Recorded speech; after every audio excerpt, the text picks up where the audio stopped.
Our ability to learn and get better at tasks through experience is all a part of being human.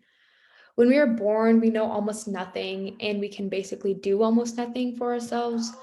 But sooner or later, we're learning and we're engaging and communicating with our environment and becoming more capable every day. As humans, we learn to get better at different tasks through experience gradually over time, and we start to learn new things and become better at them. And just like that, computers do the same exact thing using a subset of AI called machine learning. Now, just as your brain uses experience to improve on a task, so can computers. Machine learning provides computers with the ability to automatically learn and improve from experience without being explicitly programmed to do so. There are algorithms given to computers that provide them the ability to learn and make interpretations from that data, as well as make predictions and decisions about that data. There are two main common methods from which machine learning learns from, one of which is supervised learning. In supervised learning, the algorithm learns the relationship between a set of input variables that have assigned labels and uses that information to predict outcomes of new instances. Now, it's called supervised learning because an expert moderates the algorithm. In addition, the algorithm gets an answer key. From there, the model uses that answer key to evaluate its accuracy for the training data. One practical example of supervised learning is predicting house prices.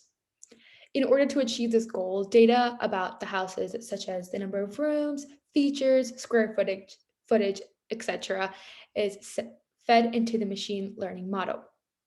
Information about the pricing of these houses are also given to the model by leveraging data coming in from thousands and thousands of houses and their features, prices, square footage, etc.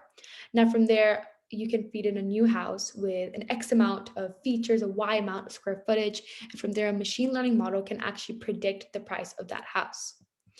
Now, the second main type of way that an algorithm actually learns from is called unsupervised learning. Unsupervised learning algorithms are the opposite of supervised ones and infer patterns in the data without actually any known labels. One method of unsupervised learning, and a common one, is called clustering. Now, clustering binds natural groups or clusters, and it binds them based on any similarities or patterns or actually differences that the algorithm finds. And clustering is a way to interpret the input data. Now, this is unsupervised learning is most commonly used in determining customer segments and marketing data. Being able to determine the different segments of customers based on their gender, location, age, education, etc., can help the marketing team approach these customer segments in very unique and personalized ways, which is great for the company and great for the customer. Now, machine learning is a very versatile area as it's being used in many different fields today, such as biology. Now, there are many subtopics in biology, but one that can benefit greatly and is currently being benefited greatly by utilizing machine learning is genomics. Genomics is the study of the structure, function, mapping, and editing of genomes.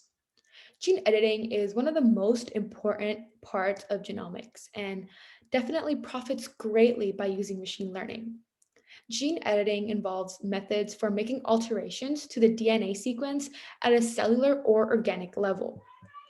One recent and a very important advancement in this field of genomics is a technology called CRISPR-Cas9, which stands for, oh no, clustered regularly interspaced short palindromic repeats associated with protein 9.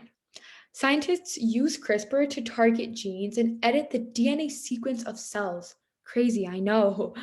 They can actually choose to replace part of a gene or stop it from functioning if it's causing any main problems. But one of the biggest problems that actually come with using CRISPR is achieving very, very accurate and precise cutting points in the DNA sequence without detrimentally affecting other parts of it. To overcome this difficulty, the scientists would have to manually test all the possible cut locations in order to get the best one. Now, this requires a lot of time, effort, and money. And this is where machine learning comes in. Machine learning could help decrease the amount of time, effort, and money spent in order to carry out the process. A machine learning model can be trained to analyze patterns and irregularities of the DNA sequences and be able to pinpoint areas where CRISPR can best be applied, allowing scientists to locate sites for effective cutting more easily while also reducing any side effects. Now, from the introduction of AI in the 1950s to the very first rudimentary chatbot, the current advancements of AI, we are being we are seeing innovative uses of this technology to solve real world problems. Now, although humans unfortunately may not be the smartest human beings anymore, technologies such as machine learning are reforming the world and is a huge gateway to a brighter future. Thank you.